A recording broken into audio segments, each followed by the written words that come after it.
This is the firing room, launch control for the Apollo missions. This is not a mock-up. These are the very consoles we sat at when men first took off to fly to the moon. The tragedy of Apollo 1 had put us a year and a half behind. We were making up for it in one big leap, and we were doing it with a rocket that no man had ever flown before.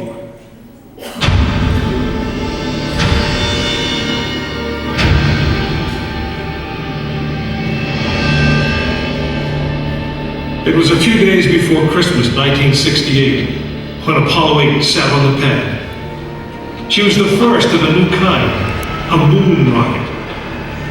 This was the Phoenix, risen from the ashes of Apollo 1. The first Apollo crew did not die in vain. This was to be their testament.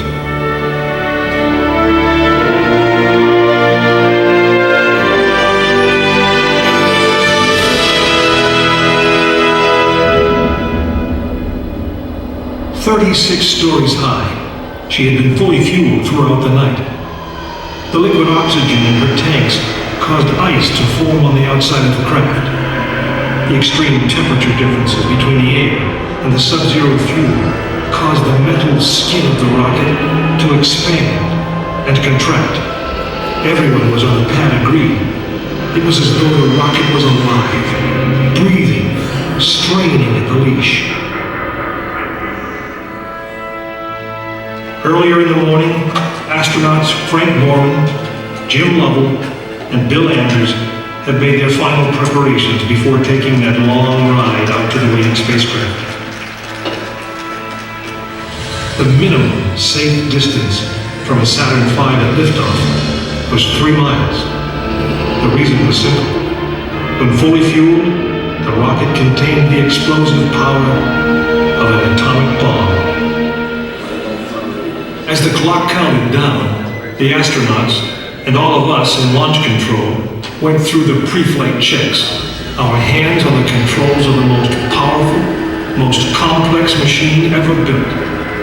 It had over 2 million separate systems, and to bring these men back alive, everything had to work perfectly.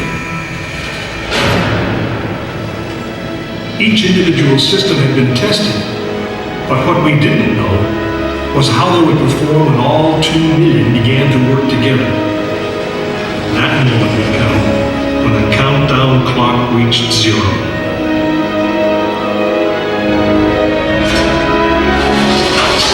If a maneuvering thruster failed, if communications broke down, if navigation was off by 1 degree, if any piece of the miles of wiring, circuits, relays, or valves was defective, Frank Borman, Jim Lovell, and Bill Anders would pay with their lives.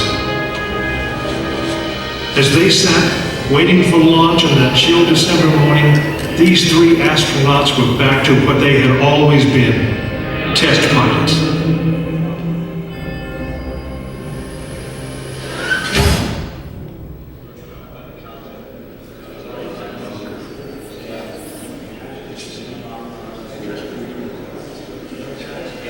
You are now in the final minutes before the launch of Apollo 8, right here where it actually happened.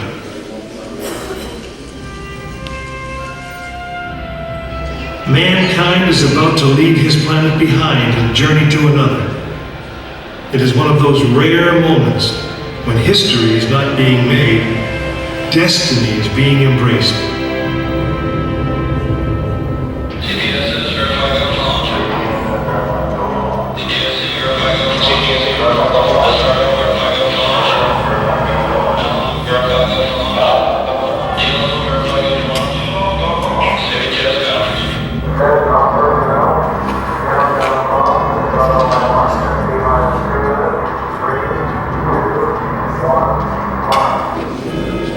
This is launch control, T-minus 3 minutes and counting.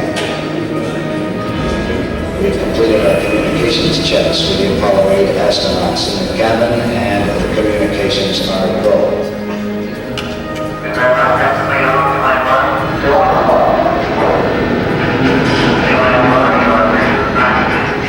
During this period, once we do get the firing command, The various tanks within the 3 stages of the Saturn V launch vehicle begin to pressurize. We have firing command. The firing command is in. We're now on the automatic sequence. T minus 2 minutes, 20 seconds.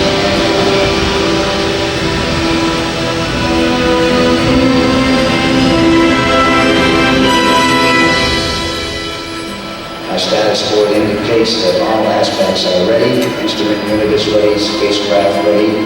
Final check of the emergency detection system. That ready light also. First stage preparations are completed. All systems remaining okay. Okay, keep going. And we're on. Ready to go to cockpit. Stand by motor. Okay, you're on. All systems go. Minus 45 seconds and counting. The first stage liquid oxygen tank has been pressurized and the pressure is still building up. Coming up in 90 seconds, mark, T-minus 90 seconds and coming. The Apollo 8 crew standing by, spacecraft commander Frank Warner, Jim Lovell, Bill Anders. We now report that the liquid hydrogen tank in the third stage is pressurized. 1 minute, 15 seconds.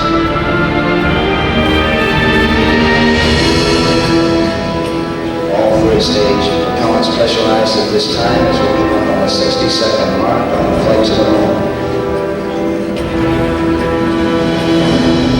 60 seconds and counting. The vehicle now is completely pressurized.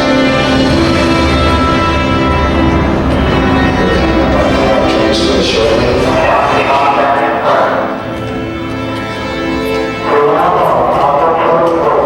We have the power transfer. We're now on the flight batteries within the launch vehicle.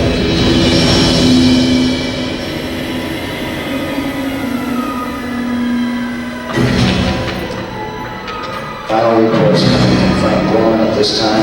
Final look at the switch list aboard the spacecraft. 20 seconds on aspects. We are still low at this time. 15, 14, 13, 12, 11, 10, 9,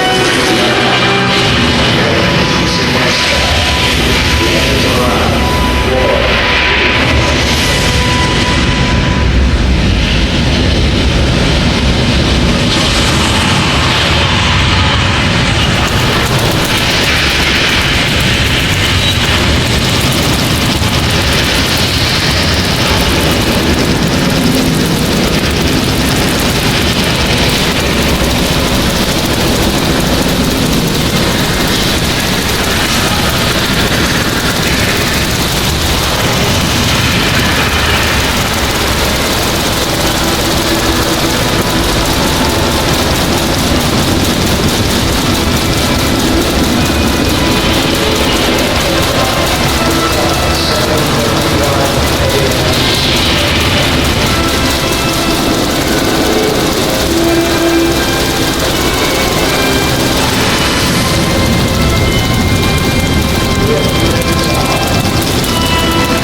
successfully orbited the moon, and the astronauts returned safely to the Earth. I know. I'm Jim Lovell, and I was one of the crew of this spacecraft, Apollo 8. We were the first men to see the surface of the moon from just a few miles away. But it was the hundreds of thousands of men and women who worked in that team, and the millions of people who supported the mission that really made it possible. That way, I guess, we all went to the moon. Now, on the other side of those doors, you'll find an actual Saturn V moon mine. It's still the most powerful, the most complex machine ever built. And I guess it's the only one that can take you to another planet. I actually got to fly one on a second flight to the moon called Apollo 13. But that's another story.